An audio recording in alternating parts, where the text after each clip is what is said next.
Everyone loves a surprise, right?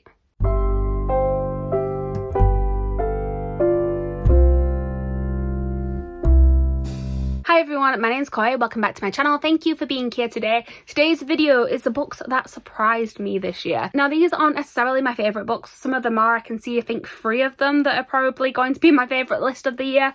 But some of them aren't. Some of them are ones that I just maybe went into with mixed feelings or a bit of trepidation about and actually ended up really enjoying. I'd say a lot of these are more to do with me being like scared of a genre previously and now finding that actually there's some things that I really love in that particular type of book. And yeah, there've been some happy surprises throughout the year. Tomorrow's video is going to be the disappointments, which I've actually filmed these out of order. So I've just done that one, and that was... I don't like talking about things I don't like, so I'm really happy that I get to talk about some things that I enjoyed this year now. So let's just move straight on, shall we? And we will start off with actually the first book that I read this year, which is a surprise and isn't a surprise at the same time. So I have owned this particular book series since 2015, I think it was. I found it in a charity shop. It was cheap for all 3 of the hardbacks. I think I paid about £7. It was fantastic. But I've just never read them. I picked them up because they were cheap and I'd heard good things about them, but I just never got around to reading it because it was a fantasy series and I didn't necessarily read the most fantasy, and you're gonna see that sort of as a running theme throughout this video. But basically at the start of this year I went, actually I want to read this, because I had actually pre-ordered the second 2 books in the series as the Lumacrate special editions. Even though I didn't have the first one, I have since hunted down the first one. I think, to be honest, if you're looking at my shelf behind me or if you've watched any of my previous videos, you know exactly what I'm talking about. It's Daughter of Smoke and Bone by Laini Taylor. So yeah, I adored this series. When I said that some of these are going to be on my favourite books of the year list, spoiler alert, this one, all of the series got a 5-star. I just really loved it. I really love the characters. I love the atmosphere. I love that it kind of started as this more urban fantasy and kind of got you invested in the characters, and then took a turn and went sort of full-blown fantasy as it got further into the series, because that really helped with me sort of getting you used to reading fantasy again, that I kind of built my way up to it. Basically with fantasy books, I used to read them when I was a kid and then I kind of stopped and went more to contemporary, and it's really in this last like year and a half that I've started reading more and more fantasy, and the sort of build up into it in this book really works for me because of that. And I also love the lyrical writing. I love Laini Taylor's writing so much, so I'm very happy that I read this one, and I'm really happy that I was sort of surprised in how much I actually loved it. Let's just carry on with the theme of books that no one is going to be surprised is on this video, but I was surprised when I read it at how much I loved it. And it's another series that I've owned for a while, well at least the first one in the series, and I read this entire series all in one go, all over a week or near enough a weekend, to be honest. And you're probably sick of hearing me talk about it, but Nevernight, J. Kristoff. Like I said, I've owned this book for so long and I'd heard so many mixed things about it, about the writing style with the footnotes and things like that. And I just was honestly so unsure of whether or not I liked it, but I was so like hopeful that I would, and I was so like pleasantly surprised that I really loved it. I actually really loved the writing style with the footnotes. I really loved the humour in this as well. J. Kristoff has a very sort of sarcastic, dry sense of humour, which works perfectly for me. And again, if you've watched any of my other videos, you know that that sort of opened up into me, said, finishing this entire series, reading Empire the Vampire, carrying on with the Aurora cycle, and it's just sort of led me down this rabbit hole of reading all of his writing, and I'm really happy that I did, and it was a happy surprise of how much I actually loved this. Let's continue with another booktube favourite, and I can't not include this one in this list. Again, you're probably expecting it to come up, but it is Assassin's Apprentice by Robin Hobb. Again, one that I just thought I wouldn't like because of the sort of fantasy setting of it, but this in particular, with it being like a medieval style fantasy and being more like a classic fantasy. I mean, it came out in 1995, which, as much as we don't like to admit it, is coming up to nearly 30 years ago. So it is getting into that sort of classic territory now, and I just was really unsure because I'd not read anything in this sort of vein of this type of fantasy before, and it was definitely a FOMO type thing where I just kept sort of seeing the live shows happening and seeing people talk about it and just wanted to join in, and I'm so glad I did because this book was fantastic. And by the end of this year I'll have read 5 books in this series, and I mean all the ones I'm reading now are like 900 pages each, and I don't even like blink when I go to pick them up. So I'm really happy and pleasantly surprised with how much I love this series and the Elderling world in general. And yeah, Not much else to say. This video is so much nicer to film than talking about negative things. The negative one is coming tomorrow, by the way, but you'll see my attitude at the end of that video compared to my attitude now. This is so much nicer. We've got one more fantasy book to talk about, and then we've got a couple of contemporaries as well. And the next fantasy, I mentioned this book in a few videos, and I always say, I can't remember if I read this one this year or last year. Turns out it was this year, and it is A Song of Wraiths and Ruin by Rosalie A. Brown.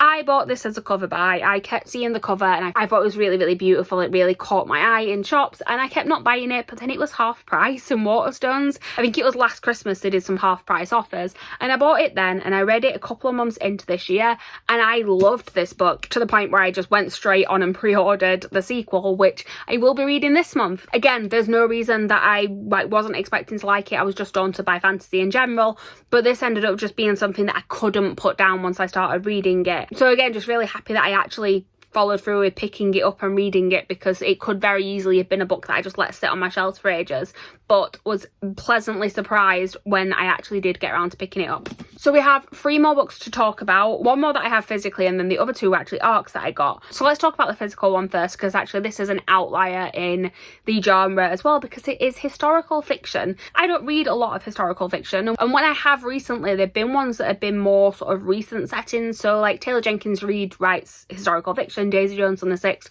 Seven Husbands of Evelyn Hugo. They are historical fiction, but they're still more like modern-esque, whereas this is set during the Regency era. So it's a time that like Jane Austen was writing. And while I have read those books, I've read classics, I've not really read many things that were written now but set in that era. And also, to be honest, this was a debut novel from someone that I mainly knew from making YouTube videos. Now, I was really hopeful that I'd like this because I've liked this person as a viewer before, and I've read their previous book that was more of a sort of like self-help book, and I did enjoy that, but I was still a bit sort of unsure of what this one would be like. And I really loved it. It's Reputation by Lex Croucher. This is described as sort of like a Pride and Prejudice meets Mean Girls. It's about a main character called Georgiana who moves in with her aunt and uncle and ends up falling in with a group of other young people there who get up to sort of various debauchery when their parents aren't looking. And it happened to come out at around about the time that everyone was on sort of like the Bridgerton hype. So I think that definitely helped as well, because I had also just watched that. So this was a perfect thing to sort of fall into after.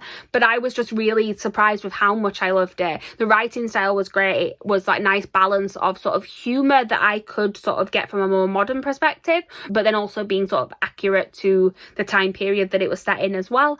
And yeah, just really pleasantly surprised in how much I loved it. Not that I thought I would hate it, but just because I wasn't sure what to think going into this one really at all. So 2 more to talk about. One of them being a really random one actually, but it is called Rosalie Palmer Takes the Cake, and it's by Alexis Hall. So I've read one of Alexis Hall's previous books. I read Boyfriend Material last year, I think, which I really enjoyed.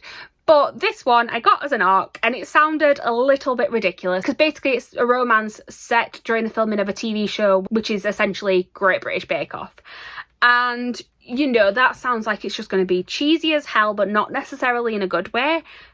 Luckily, it was in a good way, and it actually had quite a lot more to it than I thought it would. Like, there's a whole thing about the character being a single mother. She's also bisexual, so there's a lot of talk about bi-erasure in there as well, because the romance within it is a male-female romance, but the female character is bi, so there's talk about that as well. And to be honest, there was just like a lot more in this book than I thought it was going to be, and I really loved it. Like, it's not going to be like an all-time favourite or anything like that, but I had a really good reading experience with it. And it's actually going to be a series, so it's going to be like companion novels. So the next one comes out next year, and actually it's one of the books I'm like really anticipating next year. I just had a good time, and sometimes you just need a book you can fly through and have a good time reading. Which actually leads on really well to the next book, because the next one again is one where I have read books from one of these authors, because this is a book written by 2 authors. I've read books from one of these authors previously, really loved them. But the synopsis of this one had the potential to be a little bit ridiculous and a little bit over the top. And again, I got an ARC earlier on this year. It isn't even out yet. I'm talking about If This Gets Out by Sophie Gonzalez and Cale Dietrich. And this is about 2 boys in a boy band who fall in love and can't sort of tell public about it because their management won't let them, and it sounds like it could be a little bit ridiculous, because I do struggle sometimes with books that are written about sort of celebrities, with them being sort of like really unrealistic. And it's like sometimes you have books about celebrities where they never actually seem to do the job that they're famous for, and it's like, how do you think they actually get famous if they're never actually on a film set or anything like that? But this one actually seems to pay quite a lot of attention to detail to making sure they were actually working musicians, which is one thing that I did appreciate. But also it was just a really adorable love story, but also again had like a lot of bigger conversations in there, and it was just that really nice balance of everything sort of coming together that stopped it from being sort of ridiculous and over the top, except in the ways that you wanted it to be ridiculous and over the top. And I'm really excited for this book to actually come out and me to be able to get a physical copy. That's the only reason I don't have the physical one of this yet, is that I actually can't get it. It's not been released yet. But yeah, those are all my surprises of the year. They're all ones that, like I said, I was hoping I'd like them, but I was just pleasantly surprised by how much I enjoyed quite a lot of these. So thank you guys for watching. Please like, comment, subscribe, all that good stuff down below. Let me know if you've had any surprises that you've read this year, and I will see you guys tomorrow with a slightly angrier video. Bye.